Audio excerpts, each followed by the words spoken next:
You're listening to No Plot, Only Lore, a podcast about games and the tables we play them at. Your DMs tonight and every night are Josh and Chris. You can find us on all podcast platforms or check us out at noplotonlylore.com. If you like what you hear today, please rate and review the show and share it with everyone you've ever met. Welcome back to No Plot, Only Lore. Josh, is it cannibalism to eat a dwarf? Speaking as a giant, no. Okay. And like, to be clear, I mean like a dwarf that is a fantasy race of dwarf, not a person who has dwarfism, because I'm pretty sure that eating a person who has dwarfism would be cannibalism. Right. Yeah, no, those don't count. But no, I think elves? Are elves close enough to be cannibalism? That feels worse. What about gnomes? No, gnomes are like appetizers. Okay, yeah, that's fair. Dragonborn? I guess Dragonborn are like far enough removed. I wonder where the line lives for like for me personally, or like fantasy as a whole. Oh, a fantasy as a whole is just like, please don't eat intelligent creatures, but like in real life we eat octopuses all the time, and like they're smart. They're clever, I wouldn't call it. Like, is the rule don't eat intelligent creatures or don't eat sentient creatures? I mean, how do you measure sentience? Can it outwit me? There are things that could outwit you. Yeah, I don't eat them. Does that... Okay. Okay. I'm trying to think of like the things that could outwit you. A lot of them are predators. Yeah, so good on you, predators. Yeah. Like, not necessarily known for their intelligence. Anyway, I have been intermittent fasting lately. Okay. I am trying to be less fat. All right. I am significantly fat. And so I have food on the mind lately. And also, I have recently watched an anime called Dungeon Meshi, which I'm sure you've watched because you love anime. That's me, known anime lover. So the premise of Dungeon Meshi, or Delicious in Dungeon, is that a adventuring group gets kicked out of the dungeon while one of their members is still down in the dungeon. Okay. And without having enough money to resupply, they decide to go back and get her. Okay. And because they don't have enough money to resupply, their idea is that they are going to survive by eating the monsters that they kill in the dungeon. Ew. Which, like, starts off with adorable mushroom dudes. Really just a guy that is a mushroom. And slowly gets weirder over the course of the series. When you say a guy that is a mushroom, like, does he protest being eaten? He runs away, but, like, he doesn't have a face. It's just mushroom. Okay, that's fine. Yeah, he's just like, he's a mushroom with feet. Okay. And the mushroom with feet tries to run away, and you bonk it on the top of the mushroom head, and it's knocked unconscious, and then you chop it up and eat it. That makes a kind of sense to me, I guess. Yeah. But I was thinking that there are a lot of Dungeons and Dragons specific or like fantasy animals that I am intrigued about the concept of eating them. Okay. And the one that came to mind first was the gelatinous cube. Don't do that. They are acidic. But would they make a pretty decent, like, jellyfish salad? No, for the acidic reasons. I mean, how acidic is acidic? Could Extremely. You cut that with something? When I say acidic, I don't mean like tart. I mean like melts its metal. Like only after a long time. Ugh.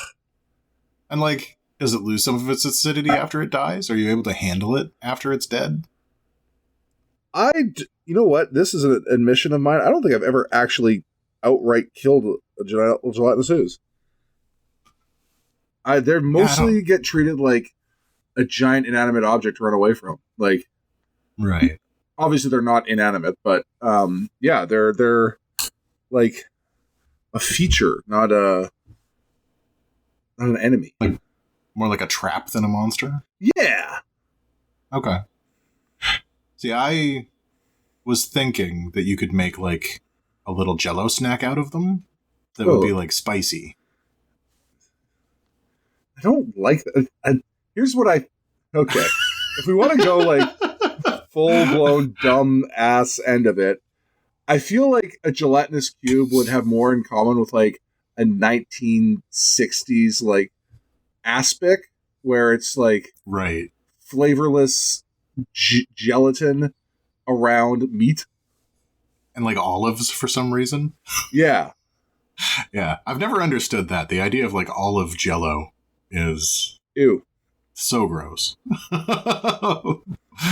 Yeah, no, I could definitely see that. But like aspics were huge for a while. Oh yeah, they had a chokehold on the like American culinary landscape for the better part of like 30 years for really like absolutely no good reason. Did you ever have one? Like, have you eaten one of those monstrosities? Oh yeah, not like for fun.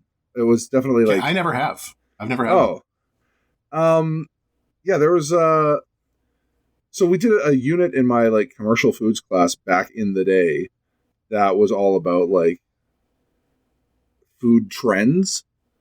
And so one of the trends that what got brought up was like Jellify everything.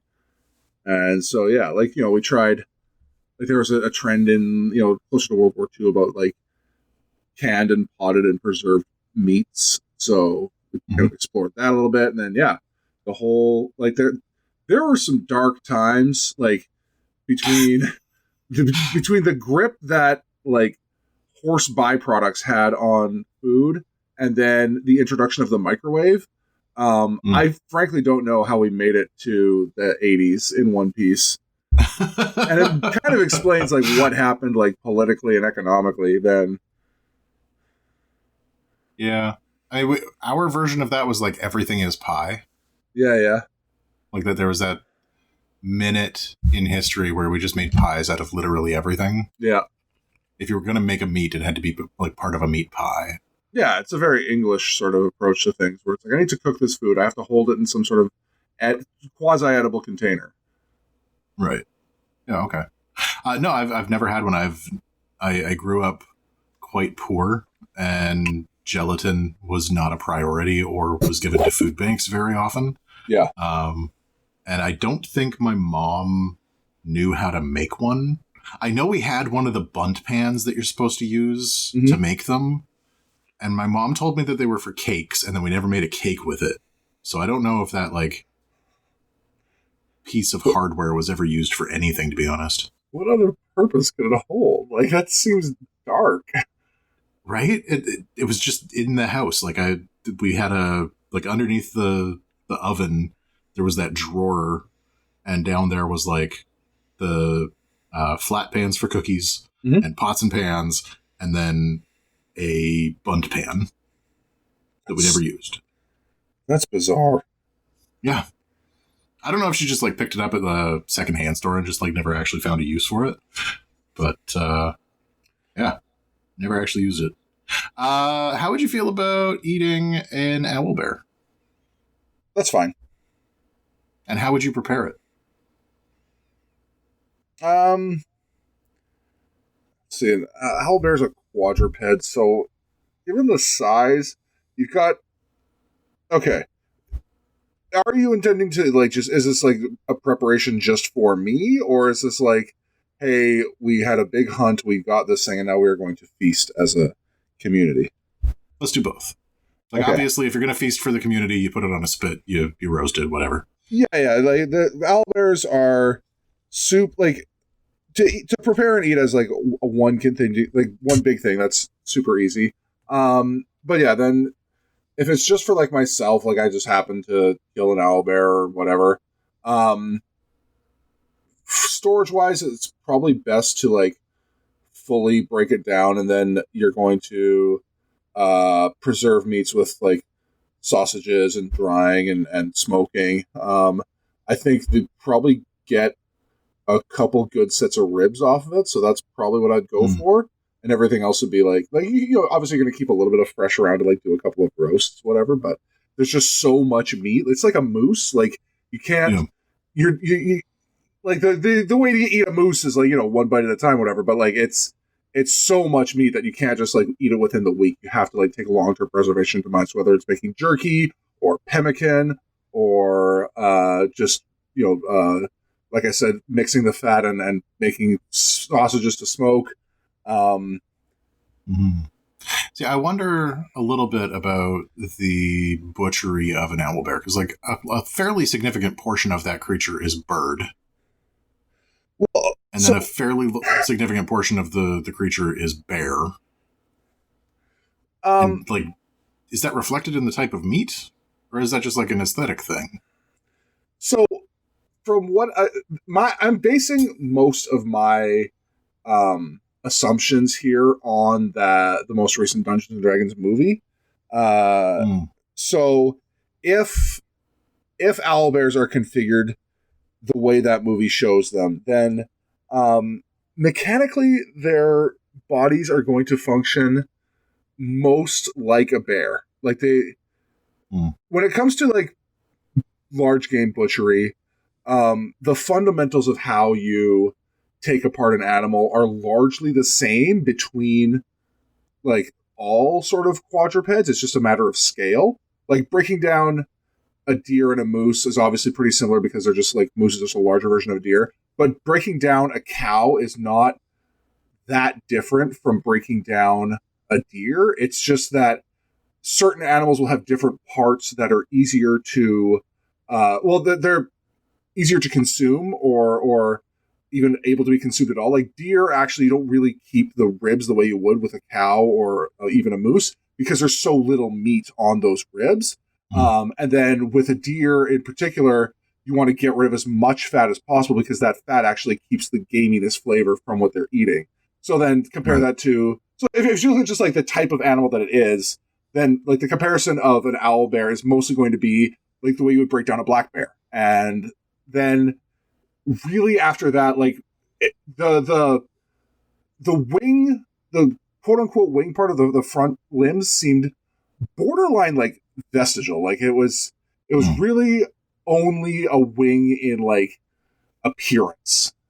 Otherwise, it was clawed and the articulation of it seemed almost identical to just a regular front paw.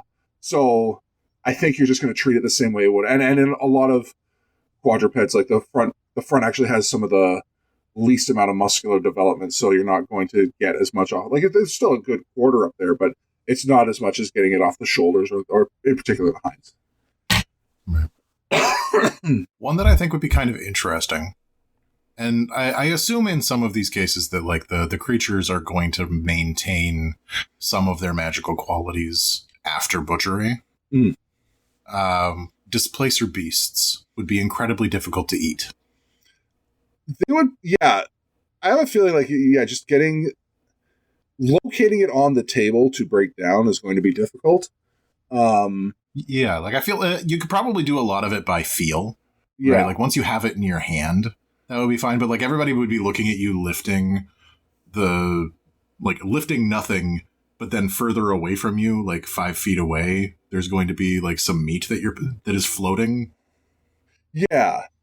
And my thought is an interesting effect. My thought is with the displacer beast in particular, are those arms going to taste more like seafood, or is it going to be more like an oxtail? See, I assumed that those were just going to be utterly inedible. Like, I don't think so. No, like they could be like an octopus tentacle or like a squid tentacle. Yeah. In which case, like you could make calamari out of them. Yeah. But something about their appearance suggests to me that they would taste like a boot. So, like I said, I think they'd be closer to preparing oxtail just because given... So, like, an octopus or squid, they do have a good amount of like articulation within those limbs, but a big part of why they're useful is like the gripping capacity, and their articulation is kind of dependent on like it's very close range, and they kind of need to be in the water to get the full functionality of them. A displacer beast's tentacles are like upright and floating in the air, and like they almost get, they're almost like I call them like a hand style in like in the way that a monkey's tail is. So I feel like there's a lot more musculature in there that has to be contended with, and that's where I think it's going to be closer to an oxtail.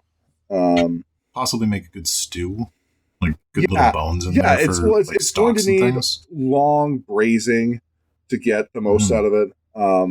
But there's a ton of flavor in there. It's just going to be the kind of treatment of meat that like is frankly like extremely working class, you know. Speaking of, one of the options that we have on our list here, and one of the ones that I find most interesting, is the idea of eating giant scorpions and giant spiders. Right. And the reason for that is because we like crab. Yeah. And we like lobster. And that's just sea bugs. Yeah. And part of the reason that they're edible is that they are so big that we're able to like cut them up and like crack open bits of them and like get the meat out of them. And the meat is like kind of substantial. Whereas like eating a whole bug is kind of inherently gross. Right? Like if you just stuff a whole spider in your mouth and eat it, it's going to be nasty. But if you've got a giant scorpion claw, there's going to be some meat in there. And I have a feeling that with the right amount of melted butter, that is going to be delicious. So I actually kind of feel the opposite. I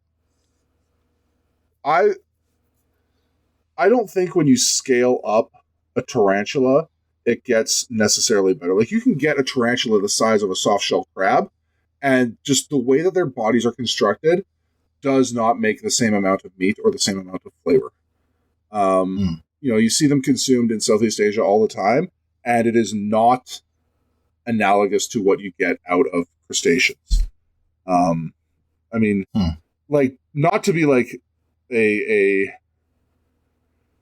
not to be too pedantic about it, but like, there's a reason they are classed as arachnids and not crustaceans, you know? That's fair. I'm thinking that, like, especially on the giant level, like, well, one of the coolest settings to use giant scorpions is Eberron. Yeah. And, like, the drow in Eberron hunt giant scorpions all the goddamn time, and it's, like, one of their main subsistence foods.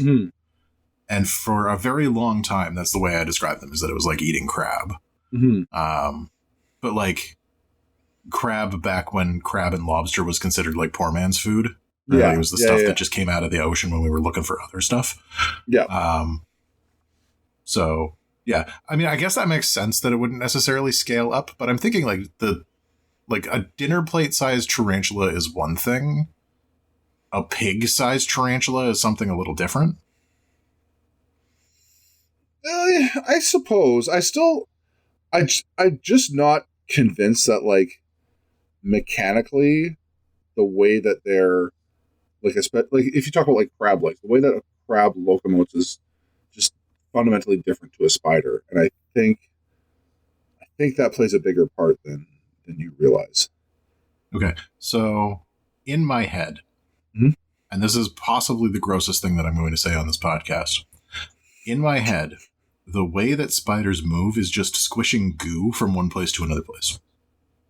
Like, I imagine that everything inside the spider is just goop. That's not... And I know that's probably not true. Well, it's not that far from true, though. Oh, okay. Like, they do have essentially a hydraulic system in there. Right. That would make interesting soup. That's fair.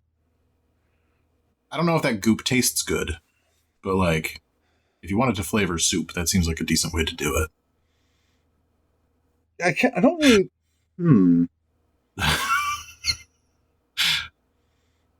Because, like, all of the, like, bug eating that I know of doesn't treat them... like basically you get a scorpion on a stick, or you can like roast it. Yeah. And like you can put them whole into some broths, and they just kind of like absorb flavor the way like a crayfish does. But as far as I know, the insides don't contribute anything. Right. Whereas crayfish does. Like the insides of a crayfish are delicious. Yeah. Again, like crustaceans again. So. Yeah. Yeah, that's interesting. I think I would need to know more about the inside of a scorpion, like the inside of a giant scorpion in particular, than I'm comfortable knowing in order to be able to continue that line of. Oh yeah, I don't want to learn this. That's for sure. I don't want to learn it. I want to know it. I don't want to learn it. Yeah, I don't want that to be in my search history. Yeah. All right. What about something like an intellect devourer, just a little walking brain? I think that's fine. I think that's totally like just I don't want to say normal, but like a relatively normal little thing to eat. People eat brains from all sorts of animals all the time. It's probably fine. See, the part that I was most interested in is like the little drumsticks. Yeah. Right, because it's got like 4 legs, but they're like little stumpy things, and they seem like they would be meaty. And maybe that's just me coming at it from like Baldur's Gate 3. Yeah. Where they have a fairly distinctive profile, but like that seems like a meaty bit of leg. And if there happens to be some brain at the end of it, that would probably be okay. Yeah. I think the best analogy I can think of is probably just like a bunch of chicken wings. Like chicken wings with a little brain lollipop at the end. Yeah. Yeah. All right. Intellect devourers. Okay, mimics. This one is actually kind of interesting from Delicious in Dungeon. So one of the critters that they find in Delicious in Dungeon is actually coins that are bugs. Ew. Yeah. And the coins are like a mimic disguising itself, but it's an insect that propagates itself and is able to move to new locations by adventurers picking them up because they look like coins and carrying them around in their pouches. And then when the adventurers fall asleep, the bugs eat them, and then they don't have to worry about the adventurers anymore.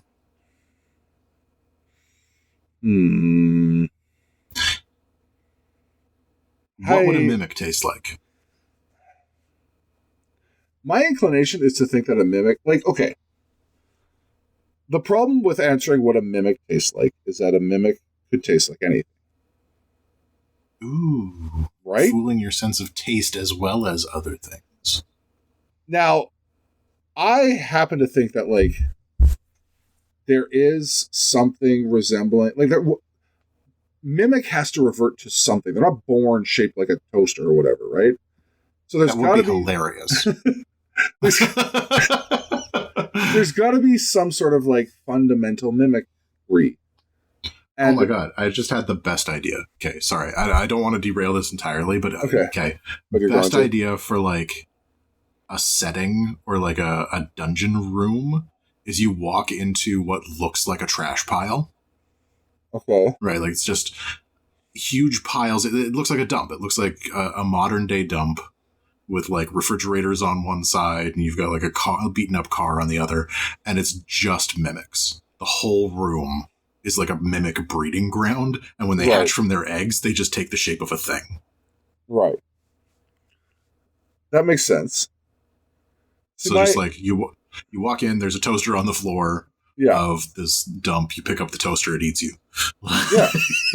Yeah, exactly. But my thought was like, mimics revert to, and I have to imagine it's like Odo from Deep Space Nine. Right, just silver goop. They're a puddle that, you know, forms into whatever they happen to be around. So in this case, like, I guess I want to imagine that you could kind of fry them up like an egg. If you could get them to like, if you get them to revert to their natural mimic state, then they're like an egg white. All right. Is that not? Can you not see what I'm talking about? No, I absolutely can. I was thinking of them more as like an oyster. Oh, okay. Like just right, actual snot. Yeah, like it's some snot in a case, and the case changes its shape, right? But Okay. like it still opens its mouth, it still has all the teeth, it still has like a big tongue, and like tries to eat you.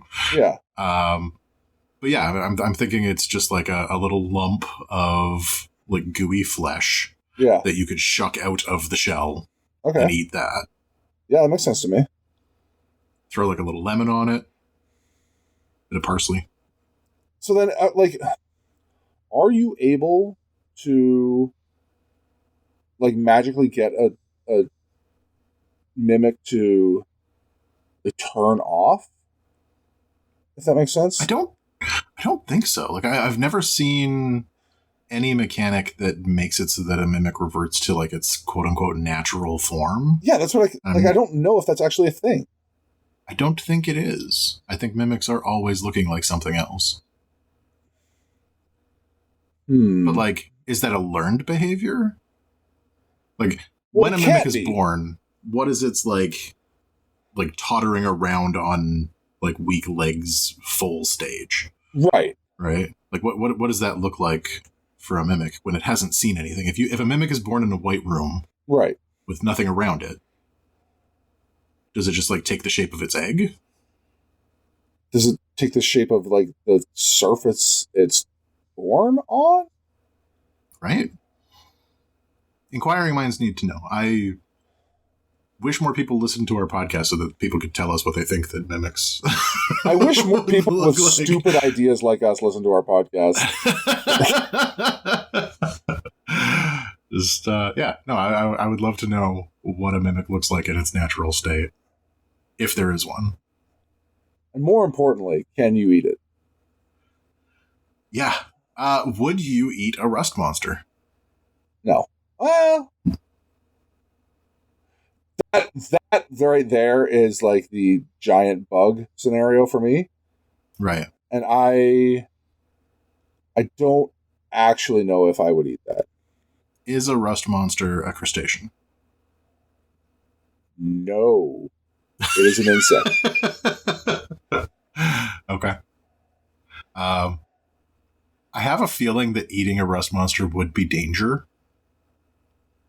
Like, you know that thing that when you're eating fish and like they haven't taken all the pin bones out? And so like yeah. You have to carefully take every bite and make sure that you're like feeling around in your mouth to make sure the bones are out of there. Right. It'd be that, but with metal slivers.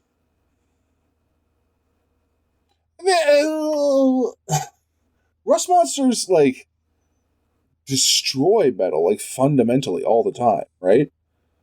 So like does that process continue as they consume the metal? Like does it just get broken down into carbon? Oxidized iron still isn't great to have in your mouth. No, but I mean it's not like it's just sitting around in their digestive tract, like it's going to get further processed, right? Maybe? Yeah, maybe. Right? Like, where does the metal go? Like, when they're processing the metal digestively, is that going to their bones? Is that going to, like, specific parts of their anatomy? Is that going to, like, their exoskeleton? What is that turned into? As far as I know, it's just straight up, like, calories. It's just fuel. But I guess... Neat. Because I haven't fought a rust monster in a long time. Their chitin isn't like particularly tough, is it? No, not really. Not that I recall. Like they are vaguely rust colored, but like, is that because of their diet? Is that just like because they're always around rust? Right. Right. Like, one of the fun things about the world building on this sort of thing, for me at least, is that I have to think about the ecology of these monsters in a lot more detail if I'm thinking about how I would eat them. Right. Yeah. Right. Like, well, and for me, like I rarely think about the ecology whatsoever. Well, and that's one of the great things about the show that set this off for me, is that they do talk quite a bit about the ecology of the dungeon. Like, they treat the dungeon as if it is its own natural environment filled with creatures that are in like a sort of homeostasis. Yeah. Right? Like, in order to continue propagating the dungeon with more monsters, there needs to be some sort of balance between predators and prey and things that draw in people for the things that people are needed for, right? And so it's a really interesting look at how a few of those monsters work. Like, there is a living armor monster in the show that is just an oyster. And it like gets into armor that already exists and just inhabits it. Right, it just sort of marionettes it around. Yeah. Yeah, if it's under threat, then it marionettes it around. But you can shuck the armor and eat the oyster bit, and apparently it's delicious. Huh. Right, and that was something that I had never considered, is like, why would a piece of living armor exist, and how would it exist, and how would you kill it? And if you did kill it, what kind of corpse would it leave behind that wasn't just like a chunk of metal? Well, yeah, because like when you say that, I think of like animated armor, which is like, oh, a wizard did it. Like, there's nothing in there. Yeah, yeah, but it doesn't have to be, right? No, I think that's kind of neat. The last one I want to bring up is the sturge. Oh, those was like giant mosquito critters. Yeah, mosquito bugs. I would not eat them. I would exterminate them. I would just be out there with a 5-foot long bug zapper. Okay, so I have an idea of how you could make a sturge a delicacy. Ew, no. You feed the sturge something that you normally wouldn't be able to eat, but that has delicious blood. How do you know the blood's delicious? How did we know that feta cheese was going to be delicious before we ate it? Because we knew how to make cheese.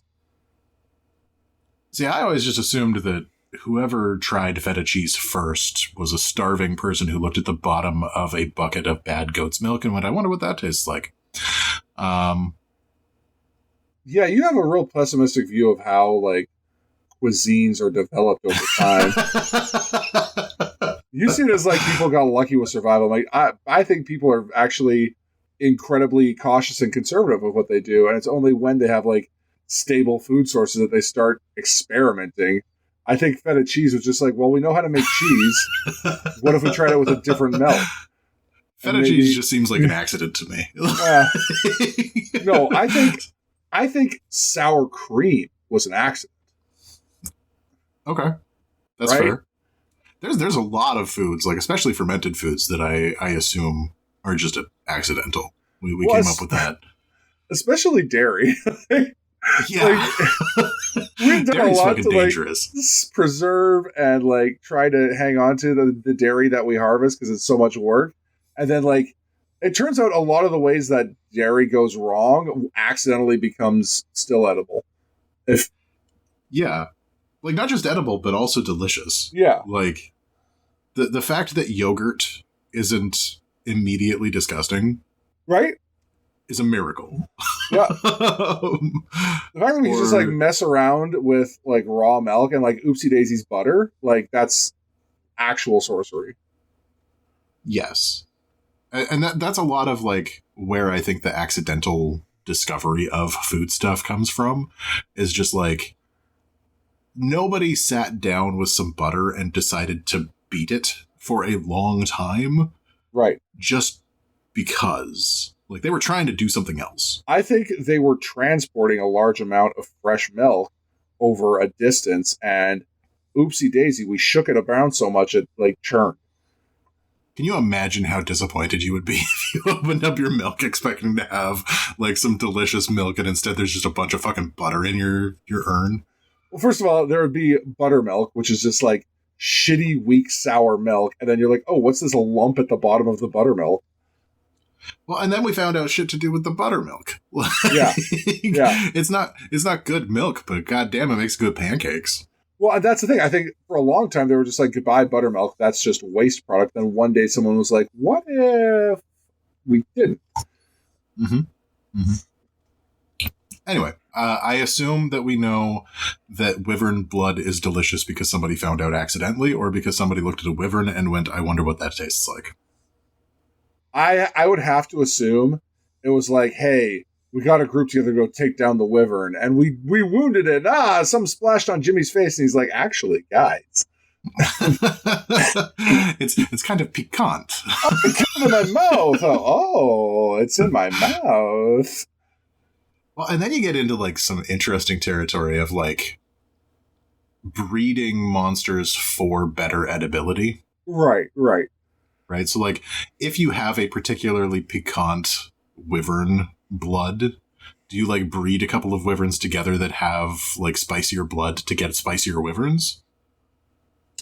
Do you think giant crabs came about because people just really fucking loved crab and wanted to get even bigger claws every time? Okay. As soon as we start talking about like giant stuff and like experimentation with food and biology, the idea of a wizard did it makes a whole lot more sense in context of food. Yeah. There was a wizard from the East Coast who was like, goddamn, I don't want to wait for these to develop. What if I just made it bigger with my wand? Do you know what I love? Crab claws. I'm going to make them 17 times the size. Excuse me, your buffet said literally all you could eat crab, and I can eat so much more. Tell me what. It's not my fault that the food is dangerous. You bring me one more crab. I'll show you how to be profitable. I don't know why our wizard is always Doofenshmirtz from Phineas and Ferb. Because that's every player character wizard on a long enough timeline. Hey, thanks for making it all the way through this episode of No Plot, Only Lore. If you're looking for more, you can always find us at noplotonlylore.com and on all the very best podcast platforms. If you like what you heard today, please share, rate, and review the show to feed my never-ending need for attention and validation.